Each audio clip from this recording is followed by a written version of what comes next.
Hi hello welcome to our channel. నేను నాగమణి. ఒకప్పుడు ఎన్నికలు చూసినట్లయితే సాధారణంగా జరిగేవి. ఎవరు కూడా ఏ రాజకీయ నాయకులు కూడా అంత ప్రతిష్టాత్మకంగా అయితే తీసుకున్నది లేదు. కానీ ఇప్పుడు ఈ జనరేషన్ లో చూసినట్లయితే అసలు ఎన్నికలను ఇంత ప్రతిష్టాత్మకంగా తీసుకుంటారంటే ప్రాణాలు తీయడానికైనా ప్రాణం తీసుకోవడానికైతే వెనకాడతలేరు. మరి ఎందుకు అంత మార్పు వచ్చింది మరి ఎన్నికల్లో అనేది ఒకసారి వీడియోలో చూద్దాం. ఒకప్పుడు మనం చూసినట్లయితే రాజకీయాలలో ఎన్నికలు జరిగినాయి. సాధారణ ఎన్నికలు కానీ, అసెంబ్లీ ఎన్నికలు కానీ, స్థానిక ఎన్నికలు కానీ, ఇవి ఏవి చూసినా ఎవరు అంతగానం పట్టించుకున్నట్టు కాదు. ఏదో ఎన్నికలలో పోటీ చేసినామా, గెలిచినామా, లేకపోతే ఓడినామా, అదే విధంగా ఉండేవాళ్ళు. కానీ ఈ జనరేషన్ లో ఇప్పుడున్న పరిస్థితులలో చూసినట్లయితే సాధారణమైన గ్రామ పంచాయతీ ఎలక్షన్స్ కానీ, మున్సిపల్ ఎలక్షన్స్ కానీ ఎంత ప్రతిష్టాత్మకంగా తీసుకుంటారంటే ఒక్కడు ప్రాణం తీయడానికైనా వెనకాడతలేరు, వీని ప్రాణం తీసుకుంటానికైనా వెనకాడతలేరు. తిమ్మిని బొమ్మి చేసైనా ఎట్లా చేసైనా ఎన్నికల్లో గెలవాలన్న ఉద్దేశంతో ప్రవర్తిస్తున్నారు. ఆ ఎన్నికల్లో గెలుపొందడానికి లక్షల కోట్లు దార వస్తున్నారు.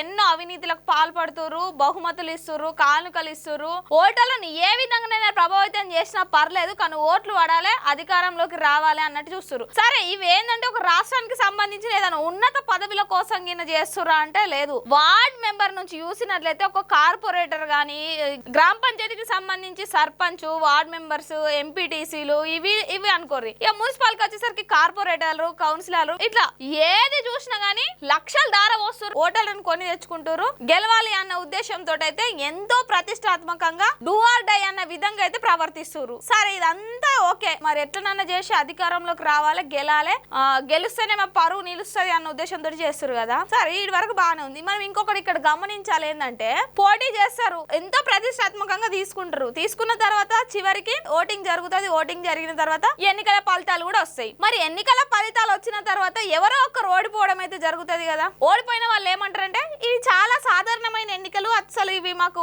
చాలా చిన్న ఎన్నికలు, వీటిని మేము ప్రతిష్టాత్మకంగా తీసుకోలేము, అయినప్పటికీ మాకు న్యాయంగా వేయినాం, మేము ఒక్కో సీట్లు వచ్చినా కూడా మేమే గెలిచినట్టు న్యాయంగా, ఇప్పుడు ఎవరైతే గెలిచిరో ఆ పార్టీ పైన మేమే న్యాయంగా విజయం సాధించినామని సమర్థించుకుంటూ అయితే మనం చాలా సందర్భాలలో చూసినాం. ఆల్రెడీ ఇదే సీను గ్రామ పంచాయతీ ఎన్నికల్లో రిపీట్ అయింది. ఇప్పుడు తాజాగా చూసినట్లయితే నిన్నటి రోజు మున్సిపల్ ఎన్నికలు కూడా కంప్లీట్ అయినాయి. ఇక రేపటి రోజు మున్సిపల్ ఎన్నికలకు సంబంధించిన రిజల్ట్ కూడా వస్తుంది. 116 మున్సిపల్లకు అయితే ఎన్నికలు నిర్వహించారు. మరి ఈ ఎన్నికలలో ఎవరు గెలుస్తారు, ఎవరు ఓడిపోతారో తెలియదు. కానీ ఓడిపోయిన వాళ్ళైతే ఇదే విధంగా చెప్పుకుంటారు, మేము న్యాయంగా పోయినాం, వాళ్ళు దొంగోట్లతోటి ఓటర్లకు డబ్బులు వంచి, ఓటర్లకు కానుకలు ఇచ్చి, ఓటర్లను ప్రభావితం చేసి, ప్రలోభాలకు గురి చేసి వాళ్ళు గెలిచిర్రు, అయినప్పటికీ మేమే గెలిచినామని మళ్ళా చెప్తారు చూడుర్రి. ఇక కాంగ్రెస్ పార్టీ అధినేత మరి రాష్ట్ర ముఖ్యమంత్రి అయినటువంటి రేవంత్ రెడ్డి ఏం మాట్లాడుతున్నారంటే వచ్చే 10 నుంచి 15 సంవత్సరాలు కాంగ్రెస్ అధికారంలో ఉంటది, బీఆర్ఎస్ మొక్కను కూడా ఇక్కడ మొలవనీయం తెలంగాణ గడ్డ పైన అని ఆయన చెప్తుండు. ఇక మరి బీఆర్ఎస్ వాళ్ళు ఊరుకుంటారా? ఇక మన కేటీఆర్ వచ్చిర్రు. కేటీఆర్ ముందుకు వచ్చి కేటీఆర్ హరీష్ రావు ఏమంటారు,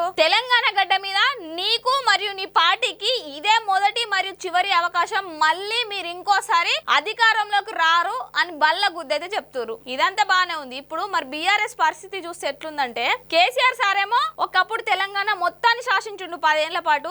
ఆయన అధికారం కోల్పోయిన తర్వాత పోయి ఫామ్ హౌస్ కే పరిమితమైనరు. పరిమితమై ఆ పార్టీకి సంబంధించిన బాధ్యతలు, కార్యక్రమాలు అవన్నీ హరీష్ రావుకును మరి కేటీఆర్ కి అయితే అప్పచెప్పారు. మరి వీళ్ళు కేసీఆర్ లేకుండా ఇప్పుడు మున్సిపల్ ఎన్నికలు జరిగినాయో, గతంలో సర్పంచ్ ఎలక్షన్స్ కూడా జరిగినాయి. మరి ఇవన్నిటికి సంబంధించి మరి హరీష్ రావును కేసీఆర్ పెట్టుకున్న నమ్మకాన్ని నిలబెట్టుకుంటారా అంటే అది కొంచెం అటు ఇటు ఉంది. ఎందుకంటే కేటీఆర్ ప్రవర్తిస్తున్న తీరు గాని, వారి పైన ఈ మధ్య కాలంలో కొన్ని ఆరోపణలు వచ్చినాయి కదా, కొన్ని విచారణలు కూడా ఎదుర్కొన్నారు. వీటన్నింటి కారణాలు వారిపైన ప్రభావం చూపుతాయి. ఇంకా మెయిన్ గా చూసినట్లయితే వాళ్ళ సొంత చెల్లె కల్వకుంట్ల కవితను పార్టీ నుంచి సస్పెండ్ చేసి బయటకు పంపించడం, ఆమె బయటకు వచ్చిన తర్వాత కొత్త పార్టీ పెడతా అని ఆమె బీఆర్ఎస్ పైన బాణాలు విసరడం, ఇవన్నీ జరుగుతున్నాయి. మరి ఇవన్నీ తట్టుకొని ఇప్పుడు మరి బీఆర్ఎస్ ఎన్ని సీట్లు గెలుస్తుంది, మరి మళ్ళా కాంగ్రెస్ ఎన్ని సీట్లు గెలుస్తుంది, మరి కాంగ్రెస్ తన పొజిషన్ అట్లనే కాపాడుకుంటుందా, లేకపోతే ఇప్పుడు జరుగుతున్న పరిస్థితుల కారణంగా, అంటే ఇప్పుడు ఈ నైని బొగ్గు గనులకు సంబంధించి ఇద్దరు కీలక నేతలు వాళ్ళ అస్సం ఉంది అన్న విషయం అయితే తెరపైకి వచ్చింది. ఏదో టెండర్లకు సంబంధించిన విషయం కూడా ఒకటి బయటకు వచ్చింది.